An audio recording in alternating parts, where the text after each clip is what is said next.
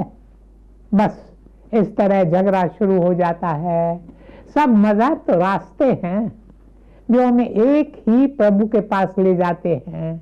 आपको सभी धर्मों में यह शिक्षा मिलेगी, God is one, he is one without a second. आपसे कोई पूछे कि प्रभु कौन है तो आप क्या कहेंगे? आप कहेंगे एक, एक। प्रभु एक है, इससे अधिक कुछ कहने की जरूरत ही नहीं है। हम बेकार के झगड़े करते हैं।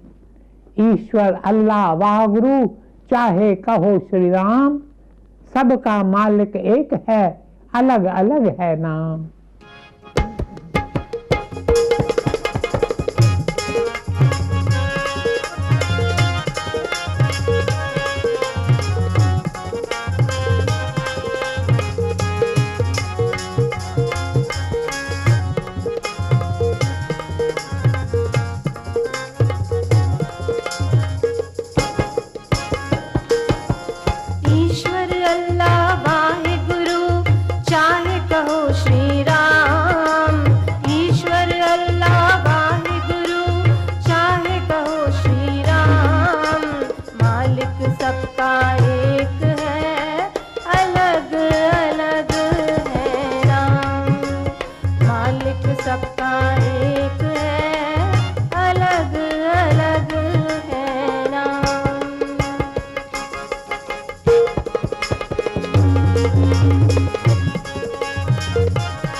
मेरे प्यारे भाइयों और बहनों, गुरुदेव साधु स्वामी जी हमें एक मंदिर के बारे में बताते थे जो एक पहाड़ी पर बना हुआ था। उस मंदिर में कई यात्री आते थे। कोई उत्तर से आता था, कोई दक्षिण से आता था, कोई पूरब से आता था तो कोई पश्चिम से आता था। वे आते तो अलग अलग दिशा से थे, पर एक बार मंदिर में आ जाने के बाद सब एक हो जाते थे, क्योंकि सभी एक स्थान पर होते थे। उसी प्रकार अलग अलग धर्म, अलग अलग रास्ते हैं जो हमें एक ही प्रभु की ओर ले जाते हैं। एक बार बुर्दवान राजा के दरबार में बहस छिड़ गई। उन दिनों दो संप्रदाय के लोग थे, एक वैष्णव भक्त थे और दूसरे शिव जी के भक्त। एक दिन उनके बीच बहस छिड़ गई। वैष्णव कहने लगे विष्णु जी शिव जी से बड़े हैं। उधर शिव जी के भक्त कहने लगे अरे हम क्या कम हैं? यदि विष्णु जी बड़े हो गए तो इसका अर्थ है तुम लोग हमसे बड़े हो गए। हम तुम्हें बड़ा नहीं, हम तुम्हें बड़ा होने नहीं देंगे। विष्णु जी से शिव जी बड़े हैं। बस इस बात को लेकर दोनों में झगड़ा हो गया। इतनी गर्मा गर्मी हो गई तो उनमें मारपीट शुरू हो गई। तभी सबने देखा एक कोने में एक वृद्ध आदमी चुपचाप बैठा सारा तमाशा देख रहा है। कुछ लोगों ने कहा चलो इनसे पूछकर देखें कि इस मामले में उनका क्या विचार है। सभी लोगों ने अपने अपने विचार प्रकट किए, पर यह आदमी चुपचाप बैठा है। तब उन्होंने वृद्ध आदमी से पूछा इस मामले में आपका क्या विचार है? इस पर वृद्ध आदमी बोला मैं कैसे कुछ कह सकता हूं, मैंने ना ही विष्णु जी को देखा है और ना ही शिव जी को देखा है, फिर भला मैं कैसे बताऊं कि इनमें से कौन बड़ा है। पर यदि मैं विष्णु जी को देखूंगा तो वे मुझे शिव जी जैसे ही दिखाई देंगे, क्योंकि वे दो नहीं एक ही हैं। तो झगड़ा किस बात का? मेरे प्यारे भाई और बहनों, हम मजहब को लेकर बहुत कट्टरपंथी हो गए हैं। मैं जहां भी जाता हूं वहां देखता हूं कि लोग अपने धर्म के लिए अपनी जान देने के लिए तैयार हो जाते हैं। They are prepared to lay down their lives to defend the religion for which they stand. But nobody is prepared to live in accordance to the teaching of his or her religion. अरे धर्म के नाम पर मरने के लिए तो लोग तैयार हो जाते हैं, किंतु उस धर्म के आदर्शों की साक्षी अपने जीवन में देने के लिए कोई तैयार नहीं होता। प्रभु कौन है? प्रभु है एक। इसलिए एक एक धर्म की सीख है कि एकता में रहो, हम सब एक हैं। तो ये मतभेद कैसे? ये झगड़े किस लिए? हम सब उस एक के ही हैं। उस एक को कोई पिता कहता है तो कोई माता कहता है। हम सब उसकी संतान हैं। मेरे प्यारे भाई और बहनों, यदि वह एक माता पिता है तो फिर हम सब एक ही हुए ना? हम सब एक ही परिवार के सदस्य हैं ना? फिर मजहब को लेकर इतने मतभेद क्यों, इतने झगड़े क्यों? गुरु नानक देव जी जिस समय इस पृथ्वी पर आए उस समय मजहब को लेकर लोग बहुत उलझे हुए थे। धर्म के नाम पर लोग एक दूसरे को मारने पर उत्तर आते थे। हिंदू और मुसलमान आपस में लड़ते थे। इसलिए गुरु नानक देव जी ने उन्हें शिक्षा दी कि ईश्वर एक ही है। मेरे प्यारे भाइयों और बहनों, इसलिए आप उस एक का ध्यान करो, अपने सारे कर्म उस एक को अर्पण करो और सब उस एक की खातिर करो। आप जहां भी जाएं वह एक आपके साथ है। आप जो भी काम करें उसकी उपस्थिति में करें। ऐसा करने से आप धन्य हो जाएंगे। सभी संतों, महात्माओं और भक्तों ने हमें यही शिक्षा दी है कि ईश्वर एक ही है। He is the changeless one. जो प्रभु 5000 वर्ष पहले थे वही प्रभु आज भी हैं और सदा ही लिए रहेंगे। वे नित्य हैं, शाश्वत हैं। In the beginning was the one, and the one thought to itself, I am one, let me be many। अर्थात आरंभ में एक ही था, फिर उसके मन में संकल्प उठा कि मैं एक हूं, अब मेरे बहुत सारे रूप होने चाहिए। एको हम बहुश्याम। बस इसी विचार से ईश्वर में से एक धारा निकली। कहते हैं उस धारा में एक ध्वनि थी जिसका स्वर था ओम ओम ओम। इस स्वरांजलि से सारी सृष्टि उत्पन्न हुई है। In the beginning was the Word was with God, the Word was God। यह धारा स्वयं ईश्वर का अंश है और यह चेतन धारा हम में से एक एक के भीतर है। This vibration is present within every one of us। अंदर अंदर है चेतन धार, अंदर अंदर है रूह सितार, अंदर अंदर है शब्द की वाणी, पुकारे पुकारे नूरी निमाणी।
मेरे प्यारे भाई और बहनों, इस धारा ने धुन का रूप ले लिया है और हम में से एक एक के बीच गूंज रही है। संत कबीर ने अपनी पवित्र वाणी में कहा है, सुनता नहीं धुन की खबर, अनहद का बाजा बाजता। देखिए इसे हमें कितना लाभ है, क्योंकि इस धुन का सहारा लेकर हम उस एक को पा सकते हैं। हमें केवल इस धुन को पकड़ना है। हमने संसार के इस शोरगुल में उस एक को भुला दिया है, इसलिए तो यह धुन हमें सुनाई नहीं देती। धन्य हैं वे लोग जो एकांत में बैठकर मौन साधना करते हैं, ध्यान करते हैं, अपने अंतर की गहराई में उतरते हैं और इस धुन को सुनते हैं। इस धुन को अलग अलग नाम दिए गए हैं, जैसे सूफी दरवेश इसे कहते हैं हु हु हु।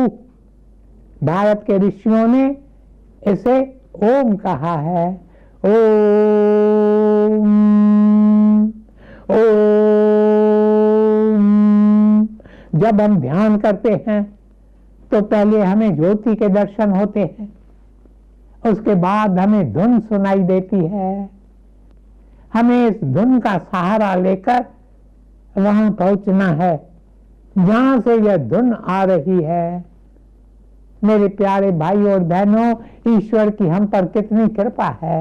यदि हम एक बार उन्हें पा लें फिर तो हमें कोई बात विचलित नहीं कर पाएगी, हमें कोई दुख नहीं सताएगा, फिर तो हम आनंदित रहेंगे।